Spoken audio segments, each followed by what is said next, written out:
बिस्मिल्लाहिर्रहमानिर्रहीम, अस्सलामुअलैकुम। मैं हूं करामत मुग़ल और मेरे साथ हैं सईद बलोच साहब और आप Saeed Baloch YouTube official channel देख रहे हैं। सर आपने ऑफिशियल कहा, मैं उसके लिए बहुत बहुत शुक्रगुजार हूँ। चलें, सईद बलोच साहब, फैज़ाबाद धरना केस सबकी नज़रें लगी हुई थी। काजी साहब जो कोर्ट के अंदर बोलते रहे, सब यही तवक्को कर रहे थे कि जो नवाज शरीफ साहब लंदन से मुतालबा कर रहे हैं, जिससे आल्दो वो पीछे हट चुके हैं, उसके बाद वो बोले नहीं। 18 सितंबर के बाद शायद उनकी बोलती बंद कर दी गई है। वो एक नाम आएगा, सब वकला से, सब पटिशनर से उन्होंने कहा कि हिम्मत करें, बताएं डरते क्यों हैं। लेकिन जब तहरीरी फ़ैसला आया है तो काजी साहब यू टर्न ले गए हैं और बड़े 4 अहम नुक्ते जो हैं वो उठाए गए हैं इस फ़ैसले के अंदर। बताइएगा, काजी साहब को आप भी समझते हैं कि उन्होंने जो बोला था, जो लिखा है, अब वो यू टर्न ले गए? बहुत शुक्रिया करामत मुग़ल साहब, आप एक बार फिर मेरे लिए प्रोग्राम होस्ट का किरदार अदा कर रहे हैं। अच्छा, अब फैज़ाबाद धरना केस जो है ना, असल में इसकी उस तरह तहकीकात हुई नहीं है जैसी होनी चाहिए थी। अगर इसकी कानून के मुताबिक ज़रा दुरुस्त तरीके से तहकीकात होती तो मेरे ख़्याल में इस फैज़ाबाद धरने का जो खुरा था ना, वो भी मुस्लिम लीग नून की तरफ जाएगा, ख़ुद मुस्लिम लीग नून की तरफ जाएगा। सही। और इसकी कुछ वजूहात हैं। वजह क्या है, मैं आपको ये बताऊं कि जब ये मामला उठा था ना 2017 में इंतखाबी हल्फनामे वाला, तो सबसे पहले जो वज़ीर कानून थे उस वक्त के जाहिद हामिद साहब, उनके इस्तीफ़े का मुतालबा आपको पता है सबसे पहले किसने किया था? उस वक्त के वज़ीर आला पंजाब जनाब शहबाज शरीफ साहब ने। सही। लाहौर में गालबन जामिया नईमिया है वो गड़ी शाहू के पास, वहाँ पर शायद तकरीब थी। उस तकरीब में शहबाज शरीफ साहब बतौर वज़ीर आला पंजाब शरीक हुए।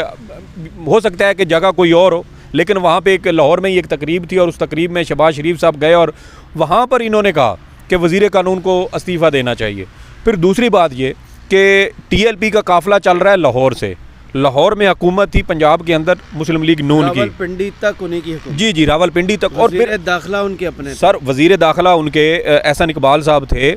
और मज़े की बात देखें कि मतलब लाहौर से लेके पंजाब से और आगे मरकज़ तक मुस्लिम लीग नून की हुकूमत थी। वो वहाँ से चले हैं, रास्ते में आए हैं, पुलिस ने, रियासती मशीनरी ने किसी जगह पे उनको रोकने की कोशिश नहीं की और फिर वो यहाँ पे आके इधर आके बैठ गए हैं। और उस वक्त जो कुछ पसे पर्दा इतलात तो इस तरह की आई थी, तो उस वक्त यही कहा गया था कि उस वक्त जो मुस्लिम लीग नून थी, ख़ास तौर पर पंजाब हुकूमत, वो खुद इनको फैसिलिटेट कर रही थी। सबने फैसिलिटेट किया। जी जी, पहुंचे थे। तो ये अगर इसकी इंडिपेंडेंट होती ना, 25 मई को आप कैसे बोल सकते हैं? जब स्टेट रोकना चाहे तो क्या करती? क्या कुछ नहीं कर सकती। घरों के अंदर छापे मार के औरतों बच्चों को हरासा किया जा सकता है, सड़कें। जी जी, ये आप देख लेना, अटक पुल के ऊपर क्या हुआ था, शीशे फेंक दिए गए थे, वजीराबाद, रावी, कोल लगा के। जी जी, कंटेनर। तो रोकना हो तो रोक सकते हैं, रोका नहीं गया। इसलिए अगर इसकी आज़ादाना तहकीकात हो तो मेरे ख्याल में ये खुरा मुस्लिम लीग नून की तरफ ही निकलेगा कि नवाज शरीफ साहब की उनकी अपनी जमात की हुकूमत को, क्योंकि वज़ीर आज़म तो उस वक्त शायद खाकान अब्बासी साहब थे, तो उनको जो कमज़ोर करने में उनके अपने ही जो लोग थे मुस्लिम लीग नून के, वो इसमें मुलव्विस थे। तो तहकीकात चूँकि हुई नहीं है और इस वक्त मुस्लिम लीग नून को एक बयानिया चाहिए था कि जनरल फैज़ हमीद साहब को टारगेट करना है और उनके एहतसाब की बात करनी है।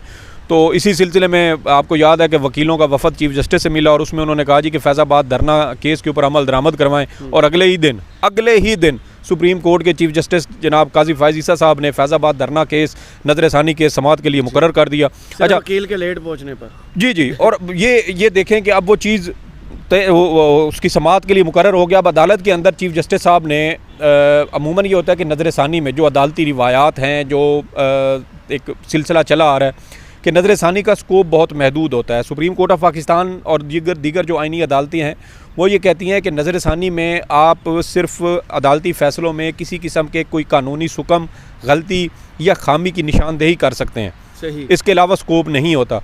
अगर वो गलती और खामी की निशानदेही कर दें और अदालत समझे कि यस ये एक बड़ा अहम नुक्ता था जो अदालत ने नज़रअंदाज किया जानबूझ के या भूल चूक में, किसी भी तरीके से, जजेस भी आखिर इंसान है, गलतियाँ कोताहियाँ हो जाती हैं, तो उसके ऊपर फिर वो आपकी नज़र-ए-सानी जो है वो वैलिड कंसीडर की जाती है और मुमकिन है कि आप अदालती फ़ैसला तब्दील भी करवा लें। लेकिन आज तक इंतहाई, मैं समझता हूँ कि शायद 99.99% इम्कान यही होता है कि नज़र-ए-सानी दरख्वास्त खारिज होगी, उसका बहुत कम स्कोप होता है।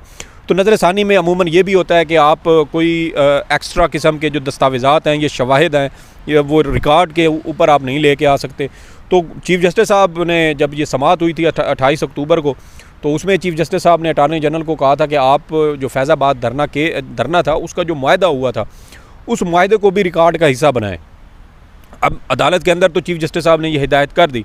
अब आज जब ये हुक्मनामा तहरीरी तौर पर सामने आया है तो उसके अंदर फिर वो अदालती हुक्मनामे का वो जो डायरेक्शन है वही सही नहीं है कि चीफ़ जस्टिस साहब अदालत में कह रहे हैं, और यहाँ पर जब अदालती फ़ैसले की बात है, हुक्मनामे की बात हुई, तो उसके अंदर फिर वो अदालत ने यू टर्न ले लिया और उसके अंदर वो चीज़ शामिल ही नहीं की। शायद अदालत ने ये चीज़ खुद रियलाइज़ की हो कि एक चीज़ जो मरकज़ी केस का हिस्सा नहीं थी तो उसको इस मरहले में दोबारा से रिकॉर्ड का हिस्सा बनाना क्या कानूनी तौर पर या सुप्रीम कोर्ट के फ़ैसलों की रोशनी में दुरुस्त है या नहीं है। तो शायद ये वजह हो, इस वजह से चीफ़ जस्टिस साहब ने इसको अपना जो आर्डर है उसका हिस्सा नहीं बनाया, क्योंकि ये जो हुक्मनामा आया 4 सफ़ात पर मुश्तमिल है, ये चीफ़ जस्टिस काजी फ़ाइज़ ईसा साहब ने खुद ही लिखा है और इसमें 4 सवालात बुनियादी तौर पर सुप्रीम कोर्ट ऑफ पाकिस्तान ने उठाए हैं। वो क्या है? पहला सवाल तो इसमें अदालत ने ये उठाया है कि तवील वक्त गुजरने के बावजूद नज़रसानी के समाअत के लिए मुकर्रर क्यों नहीं किया गया, एक ये सवाल है। दूसरा सवाल ये है कि नज़रसानी दरखास्तें वापस लेने के लिए एक साथ मुतअद्दिद मुतफर्रिक दरखास्तें क्यों दायर की गई। यानी अदालत ये कह रही है कि MQM का भी आज चल रहा है कि उन्होंने वापस लेनी है, उसके अलावा इलेक्शन कमीशन ने की, पैमरा ने की, IB ने की, वजारत दिफा ने की, वफाकी हुकूमत ने की, पाकिस्तान तहरीक इंसाफ ने की। तो इस तरीके से वो कह रहे हैं कि भाई आप लोग इकट्ठी एक साथ दरखास्तें क्यों आई हैं। इसके ऊपर भी अदालत ने, चीफ़ जस्टिस साहब ने केस की समाअत के दौरान भी इसके ऊपर ऑब्जर्वेशंस दी थी और अभी भी उन्होंने ये कहा है। अब तीसरा सवाल इसमें यह है कि क्या आइनी और कानूनी इदारों का नज़रसानी दरखास्तें वापस लेने का फ़ैसला आज़ादाना है।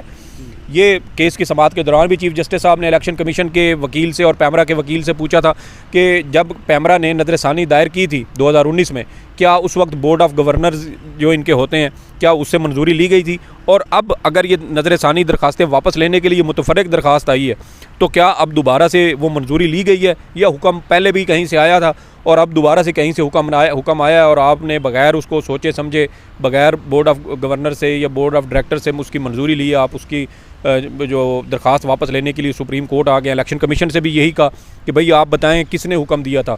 वो हमने कहा था ना कि चीफ़ जस्टिस साहब बार बार एक शख्सियत के बारे में पूछते रहे कि वो कौन ताकतवर शख्सियत है जो इस तरह के हुक्म देती है, और रियासती इदारे लाइन में लग के जो है वो सुप्रीम कोर्ट में दरखास्तें दायर करने भी पहुंच जाते हैं और फिर वापस लेने भी पहुंच जाते हैं।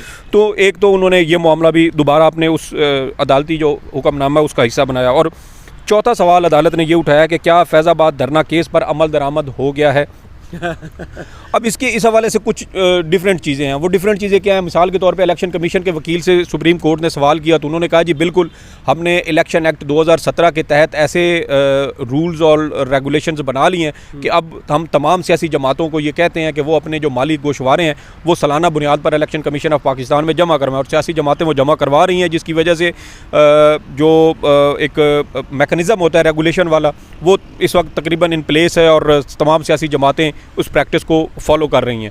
फिर बात आई पैमरा की कि भाई क्या पैमरा ने, क्योंकि पैमरा एक स्टैट्यूटरी बॉडी है, कानूनी है बॉडी है, और जो इलेक्शन कमीशन है वो एक आईनी इदारा है, तो उस पर पैमरा के वकील ने भी यही कहा जी कि हमें जो रूल्स एंड रेगुलेशन वो अदालत ने उस वक्त अहकाम दिए थे अब हम उसके मुताबिक चीज़ों को मैनेज कर रहे हैं। और आप देखें कि कोई भी इस तरह का मामला होता है तो फ़ौरन पैमरा की जानिब से TV चैनल्स को नोटिस आ जाते हैं कि आपने फ़लाँ चीज़ को कवर नहीं करना, फ़लाँ इवेंट को कवर नहीं करना। आप देखें ना कि लाहौर में जी एडवाइजरी आती है, और लाहौर में जो 8 मार्च को सारे हमले हुए थे ज़मान पार्क पर, अब उसकी कवरेज के ऊपर भी बिल्कुल पाबंदी लगा दी गई थी। वहाँ पे क्या हो रहा है किसी को कुछ पता नहीं है, हक़ाइक़ कौम के सामने नहीं आ रहे, अगरचे वो तमाम रियासती इदारे कर रहे थे। तस्वीर चलाना इमरान खान जी अब देखें कि इमरान खान का नाम लेने तक पाबंदी है। हम खबर देते हैं ना अपनी तो उसके अंदर इमरान खान नहीं लिखते, चेयरमैन PTI लिखते हैं। वो एक मजाकन शुरू में बात चली थी कासिम के अबू वाली और सुलेमान के अबू वाली, तो वो देखें ना लोग तो फिर हर जगह से वो मजाक का एक आंसर जो है वो ढूंढ लेते हैं। हम क्या समझ सकते हैं कि आज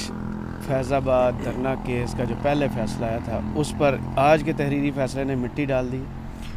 देखिए मिट्टी नहीं डाली, लेकिन यहाँ पर बहुत सारे सवाल भी तो नहीं है। ये अमल दरामद देखें, अटार्नी जनरल ने दौरान समाअत चीफ जस्टिस को और अदालत को ये ज़रूर कहा था कि वफाकी हुकूमत चाहती है कि इस फैसले के ऊपर अमल दरामद हो, और मेरे ख्याल में पाकिस्तान तहरीक इंसाफ को भी इसके ऊपर अमल दरामद कराने के लिए बात करनी चाहिए। क्योंकि मौजूदा हालात में अगर हम देखें तो PTI सबसे ज़्यादा मुतासर हो रही है, इसी के ख़िलाफ़ सबसे ज़्यादा क्रैक डाउन हो रहा है। बहुत सारे साफ़ी यूट्यूबर्स ऐसे हैं जो ये दावे कर रहे हैं कि पीटीआई के ख़िलाफ़ कौन कौन से इदारे ऑपरेशन करने में और उनके बंदे उठाने में मुलव्वस हैं, विलॉग्स किए जा रहे हैं इसके ऊपर।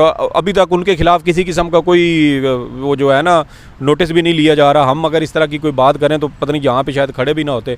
तो ये चीज़ें हैं, ये मैं आपको समझाता भी रहता। जी जी। तो अब हम तो इसलिए वो देखें ना चीज़ों को काफ़ी ज़्यादा हम वो खुद ही सेंसरशिप का वो शिकार कर देते हैं। कोई रिपोर्टर जी जी।